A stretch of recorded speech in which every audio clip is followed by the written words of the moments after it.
नमस्कार. या विश्लेषणामध्ये स्वागत आहे. आज आपण एका अशा शब्दाबद्दल, एका अशा तत्वाबद्दल बोलणार आहोत, जे ऐकायला खूप सोपं वाटतं, पण ज्यावरून सगळ्यात जास्त वाद होतात.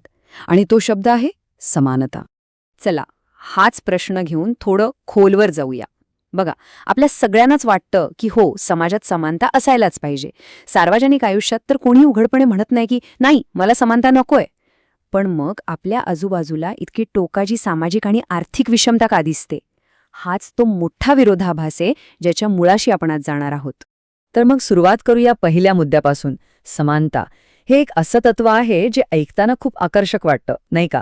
पण जेव्हा ते प्रत्यक्षात आणायची वेळ येते तेव्हा लक्षात येतं की हे किती गुंतागुंतीचं आहे. आणि हो, हा काही आजचा विचार नाहीये. याचा इतिहास खूप जुना आहे. अगदी 18व्या शतकातल्या फ्रेंच राज्यक्रांतीपासून, जिथे स्वातंत्र्य, समानता, बंधुत्व ही घोषणा दिली गेली, ते थेट 19व्या शतकात भारतात ज्योतिराव फुले यांच्यापर्यंत. या तत्वाने जगभरातल्या अनेक चळवळींना बळ दिले. आणि आज तर हे एक असं मूल्य आहे ज्याला निदान तोंडी तरी सगळेच जण हो म्हणतात. आणि खरी गंमत इथेच सुरू होते.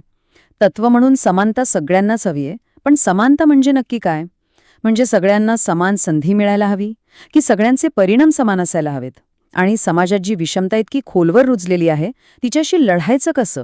या प्रश्नांवर आलो की मग खरी मतमतांतरा सुरू होतात. ठीक आहे, मग या संकल्पनेला अजून चांगल्या प्रकारे समजून घेऊया. समानतेकडे बघण्याचे 3 महत्वाचे पैलू आहेत. आणि गंमत म्हणजे हे तिन्ही पैलू एकमेकांपासून वेगळे करताच येत नाहीत. ते अविभाज्य आहेत. तर हे आहेत ते 3 पैलू. पहिला, राजकीय समानता. म्हणजे काय?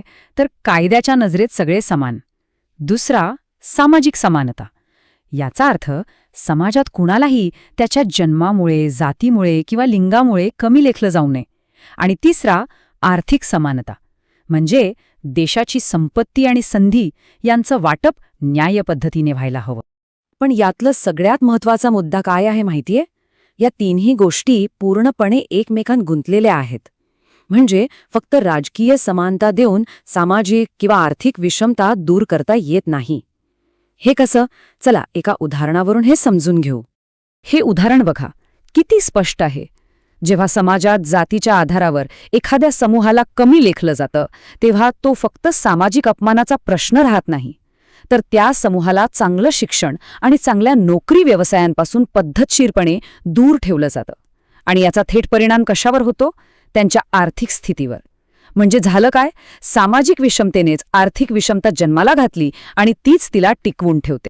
मग या विषमतेवर उपाय काय? तर आपल्या भारतीय संविधानाने एक कायदेशीर मार्ग दाखवला आहे. चला बघूया, आपलं संविधान समानतेबद्दल काय वचन देतं. फक्त हे 2 शब्द बघा, संधीची आणि दर्जाची समानता. किती छोटे शब्द आहेत, पण किती शक्तिशाली. भारताच्या संविधानाने प्रत्येक नागरिकाला केवळ समान दर्जा नाही, तर पुढे जाण्यासाठी समान संधी देण्याचं वचन दिले आहे. याचा सरळ सरळ अर्थ काय होतो? तर शिक्षण असो, सरकारी नोकरी असो किंवा कोणतंही सार्वजनिक ठिकाण असो, तिथे कुणासोबतही त्याचा धर्म, जात किंवा लिंग बघून भेदभाव करता येणार नाही. कायद्याच्या पातळीवर ही विषमता पूर्णपणे नाकारलेली आहे.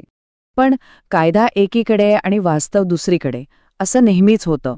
आता आपण हेच बघूया, संविधानाचा आदर्श काय आहे आणि जमिनीवरचं वास्तव काय आहे. ही तुलना म्हणजे जणू आरसाच आहे. एका बाजूला कायदा आहे जो म्हणतो भेदभाव करणं गुन्हा आहे, आणि दुसऱ्या बाजूला आहे आपलं सामाजिक वास्तव, जिथे जात, धर्म, लिंग यावरून मनातले पूर्वग्रह आणि जुन्या कल्पना आजही जिवंत आहेत. यातून एक गोष्ट अगदी स्पष्ट होते, केवळ कायदे करून समाजाची मानसिकता बदलता येत नाही. आणि हे काही हवेतले बोल नाहीयेत. आजही बातम्यांमध्ये काय वाचायला मिळतं? तर कनिष्ठ समजल्या जाणाऱ्या जातीतला नवरदेव घोड्यावर बसला म्हणून त्याच्यावर हल्ला झाला. अर्ज करणाऱ्याचा धर्म बघून त्याला नोकरी नाकारली. सुरक्षा दलांमध्ये संधी मिळावी म्हणून महिलांना अजूनही कोर्टाची पायरी चढावी लागते. आणि हे फक्त भारतातच घडते असं नाही. अमेरिकेसारख्या विकसित देशातही वांशिक भेदभावाविरोधात ब्लॅक लाईव्हज मॅटरसारखी चळवळ उभी राहते. आणि आता आपण या विश्लेषणाच्या शेवटच्या आणि कदाचित सगळ्यात महत्त्वाच्या भागाकडे वळतोय.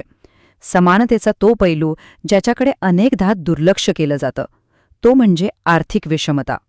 आपण नेहमी जात, धर्म, लिंग या ओळखींवर आधारित न्यायाबद्दल बोलतो, आणि ते महत्वाचं आहेच, यात वादच नाही. पण या सगळ्याच्या मागे एक अशी प्रचंड मोठी शक्ती काम करते जिच्याबद्दल फारसं बोललं जात नाही. कोणती शक्ती आहे ही? हा आकडा बघा, 40%. हा आकडा आहे तरी काय? तर आपल्या देशातल्या एकूण संपत्तीपैकी 40% संपत्ती फक्त आणि फक्त 1% लोकांच्या हातात आहे. परत ऐका, फक्त 1%. हे चित्र तर या विषमतेची भीषणता अजूनच स्पष्ट करतं. या बाबतीत भारत अमेरिकेच्याही पुढे आहे. तिथे वरच्या 1% लोकांकडे 30% संपत्ती आहे, तर आपल्याकडे 40%. आणि सगळ्यात धक्कादायक गोष्ट काय? तर दोन्ही देशांमध्ये तळाशी असलेल्या 50% लोकांकडे, म्हणजे देशाच्या अर्ध्या लोकसंख्येकडे मिळून फक्त 3% संपत्ती आहे. आणि हेच या सगळ्या विश्लेषणाचं मूळ आहे. आजच्या काळात समाजातली उतरंड, म्हणजे तो उच्च-नीच भाव टिकून ठेवण्यामागे जुन्या परंपरांपेक्षाही ही प्रचंड मोठी आर्थिक दरी जास्त जबाबदार आहे. कारण ज्यांच्या हातात एवढी अफाट संपत्ती आहे तेच तर समाजावर आणि राजकारणावर आपलं वर्चस्व टिकवून ठेवतात. त्यामुळे शेवटी हा एकच प्रश्न उरतो.